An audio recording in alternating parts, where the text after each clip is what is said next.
Adieu, salut. Je profite que j'ai déjà mon setup installé pour vous parler de la notion de carte de Schrödinger.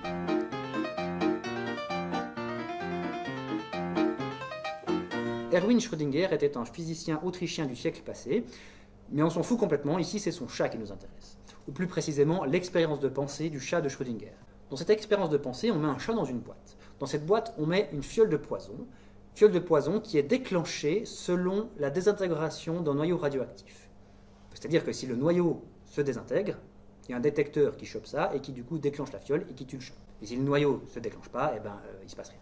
Le chat reste vivant. Le truc, c'est que dans la physique quantique, les choses peuvent être dans des états superposés tant qu'on ne les observe pas au sens physique. Alors, je ne vais pas rentrer trop dans les détails, si ça vous intéresse vraiment, allez voir des chaînes de vulgarisation scientifique comme YPenser ou Science Étonnante, etc., etc. Ça veut dire en fait que le noyau radioactif peut être à la fois désintégré et pas désintégré, tant qu'on n'a pas regardé. Donc, par extension, la fiole de poison peut s'être déclenchée ou pas, en même temps, et le chat peut donc être mort et vivant en même temps, dans un état superposé. Alors c'est évidemment une expérience de pensée, donc on n'a blessé aucun chat pendant cette expérience, et puis c'est aussi une illustration, le chat il est soit vivant soit mort en vrai, parce que c'est un objet macroscopique, mais bon, bref, peu importe les détails. Là où je veux en venir, si on prend un tas de cartes, qu'on le mélange suffisamment, alors toute carte qu'on ne regarde pas est à la fois en superposition toutes les cartes qu'on n'a pas regardées. Parce qu'évidemment qu'une fois que je sais que le 2 jaune est sorti, cette carte, je sais que ce n'est pas le 2 jaune. Mais c'est tout ce que je sais sur elle. Et cette carte, je sais que ce n'est pas le 2 jaune. Et c'est tout ce que je sais sur elle. Etc., etc., etc. Toutes les cartes du tas, tout ce que je sais sur elle, c'est que ce n'est pas le 2 jaune.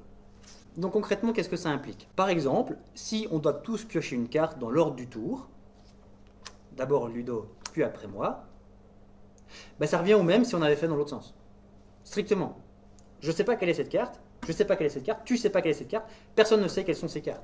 Pour preuve, c'est que si tu fermes les yeux et que je fais semblant ou pas de mélanger les cartes, tu n'as strictement aucun moyen de savoir laquelle était la tienne, laquelle était la mienne. En fait, c'est les deux.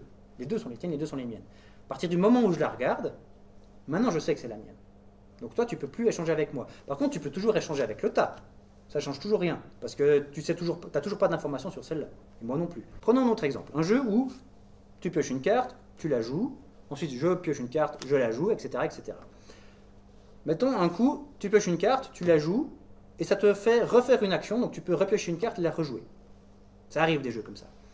Est-ce que c'est grave si tu as pioché une carte, et pendant que tu la regardais, moi j'ai déjà pris de l'avance pour réfléchir à ce que je vais faire avec la mienne, au moment où tu la joues, tu dois en repiocher une, est-ce que c'est grave que ce soit celle-là que tu aurais dû piocher? Alors pour comprendre ça, il faut revenir en arrière, on rebobine. Techniquement, tu aurais dû piocher ces deux cartes-là et moi celle-là. Donc c'est comme si c'était comme ça.